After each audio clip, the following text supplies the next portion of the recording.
তো আমি সুপারিটা ধরেন যে যাই কাটি 2-4-500 যাই পাই, এটা দিয়ে আমি একটু ওষুধ পানি খাওয়া হয়, কিন্তু আমার সংসার চলার মতন অবস্থা নাই আর কি।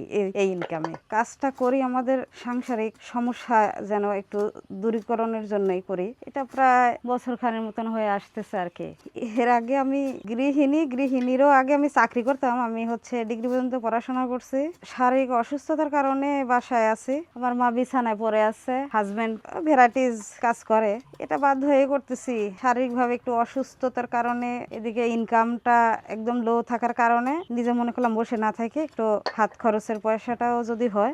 সকাল যখন হয় আমি ফজর নামাজ পড়ি, আমি অনেক সময় সুপারি কাটতে বসি।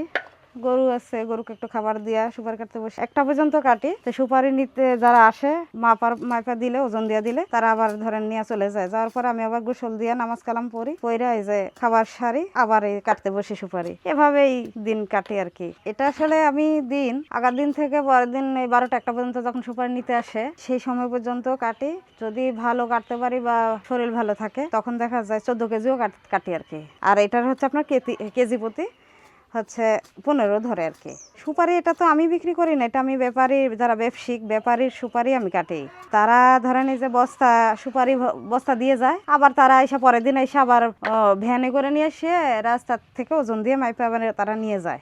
নিয়ে গেলে আমার এই যে একটা বই আছে, বইয়ের মধ্যে লিখে দেওয়া যায়। পড়াশোনার পর থেকে আমি একটা জব করতাম, সেটা হচ্ছে আপনার এনজিও ভিত্তিক। এনজিওতে 7-8 বছরই হবে আমি চাকরি করছি।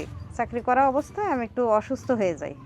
তারপরে চাকরিটা যায়, সংসার, বিয়ে শাদী করি, সংসার হয়। অসুস্থতা অবস্থায় আমি আর চাকরি বাকরি করতে পারি না। তো আমি সুপারিটা ধরেন যে যাই কাটি 2-4-500 যাই পাই, এটা দিয়ে আমি একটু ওষুধ পানি খাওয়া হয়, কিন্তু আমার সংসার চলার মতন অবস্থা নাই আর কি এই ইনকামে। আমার কথা হচ্ছে যে আসলে বলে যে সংসার সুখের হয় রমণীর গুণে, এটা কথাটা কিন্তু আসলে সত্য। কথাটা কিন্তু বিশারদরা, বিজ্ঞানীরা যে বলে গেছেন, এই কথাটা কিন্তু আসলেই সত্য। সংসার সুখের হয় রমণীর গুণে। যতটুকু আমি ডিটেলস আমার সাংসারিক বিষয় বললাম, আসলে এখানে কিন্তু যেটা ফিনান্সিয়াল যে বিষয়টা আপনি কিন্তু খুব একটা দেখতে পাচ্ছেন না, বা যেটা আমার নাই, কিছুই নাই বলতে গেলে, তারপরে আমি সুখী আছি। কারণ আমার হাজব্যান্ড ধরেন যে এটা কাটতে নিষেধ করবে কেন, নিষেধ করে না।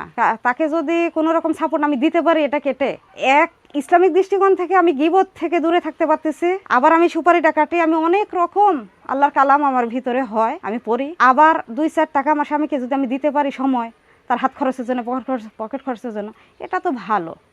তা আল্লাহর রহমতে আমার সংসারে অনেক আয় উন্নতি বলতে গেলে কোনো অর্থ না থাকুক, কিন্তু সুখী আছি আমরা ইনশাল্লাহ।